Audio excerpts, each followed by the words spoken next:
Hello everyone and welcome back to the channel MTG Box Analysis, continuing our journey through the tournament packs with a tournament pack of Lorwyn all the way back from 2007. Let's go ahead and crack this thing open. If we get lucky, we get lucky, but we're just kind of going back and we're looking at old school Magic, or at least as old school as I can afford. Not going to go all the way back to Alpha, Beta, Revised, and Limited. But we may go back quite a bit. We'll see. So here's a look at the box. We do get 75 cards in this tournament pack. We're going to see basic lands, we're going to see commons, we're going to see rares, and I believe we're going to see one foil. So let's go ahead and crack that open.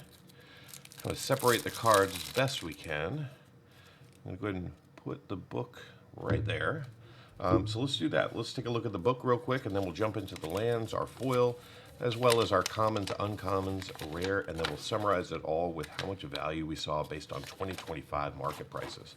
So here's a look at the insert that you get, kind of talking about the credits, how to reach out to WotC, and then the rules insert or the mechanics of the set, kind of talking about planeswalkers. And this is the first set, I believe, to contain a planeswalker. So that was kind of a big deal and a huge shift for Magic the Gathering.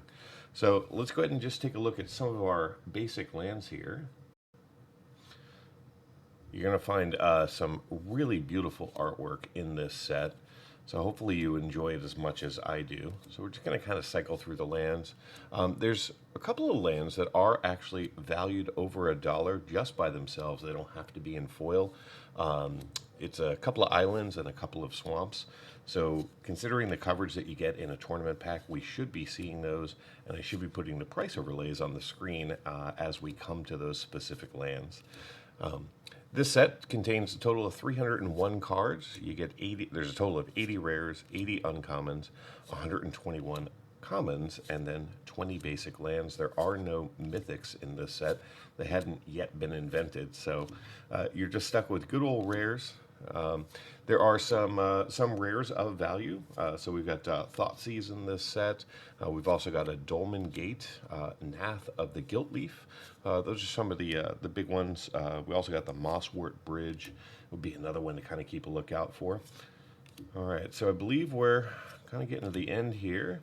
Oh, there's no foil in the back there. I was expecting to see a foil. Maybe foils in this particular tournament pack are not guaranteed and potentially seeded anywhere.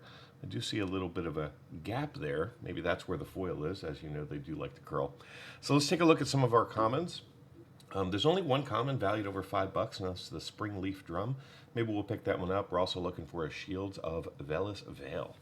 So we've got ourselves an Axe Grinder Giant, though, to kick us off with a Woodland Changeling.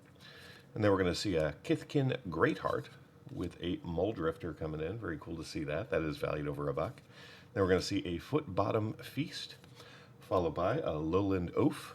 Then we're going to see a Lignify with a Weed Strangle. And then we're going to see the Kithkin Healer with a Pestermite. Then we're going to see the Leaf Gilder coming in, followed by a Bogart Sprite Chaser, then a Thieving Sprite.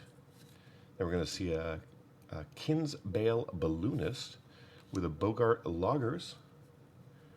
Then we're going to see a Whirlpool Whelm with an Adder Staff Bogart, a Fertile Ground coming in. Very cool to see that. Then an Elvish Branch Bender, along with an Amoeboid Changeling. Then a Kinsbale Skirmisher with a Scarred Vine Breeder. Then a Lace with Moonglow.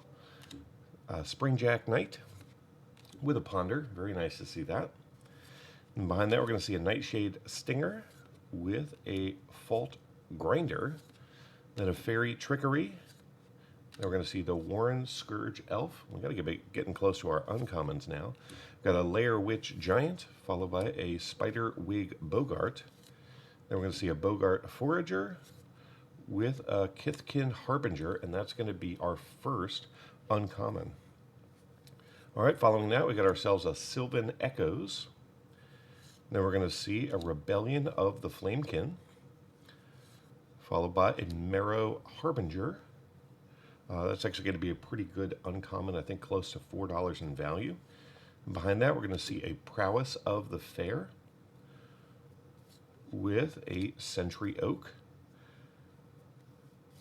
And then we're going to see ourselves a Tar Pitcher. And then we're going to see ourselves the Briarborn. Followed by a Fairy Harbinger. There we go. And then we're going to see a Changeling Titan coming in as an uncommon. And our first rare is going to be a Timber Protector. Not a really good rare to pick up from a value perspective. Behind it, we're going to see ourselves a 1,000-Year Elixir. This rare does hold some value, so cool to see that. And then behind that, we're going to see ourselves a Vigor coming in. Very nice to see that. And our last card, it's going to be one of these tournament cards. So we got ourselves Sebastian Thaler. So there you go. Sebastian, way back in the day, earning 15K playing Magic the Gathering. So there you go. There's a look at a Lorwyn tournament deck or tournament pack. On the screen is the value of every single card in here. Did we beat the market value? No, we did not, but that's okay. We had a little bit of a journey through Magic's history. Thank you so much for watching, and until next time, do something amazing. Get early access to videos, download the analysis for every box open on the channel, and personally DM me, just like these fine people. All by becoming a member of the channel through YouTube or over at mtgboxanalysis.com. You'll find links in the description. Until next time, do something amazing.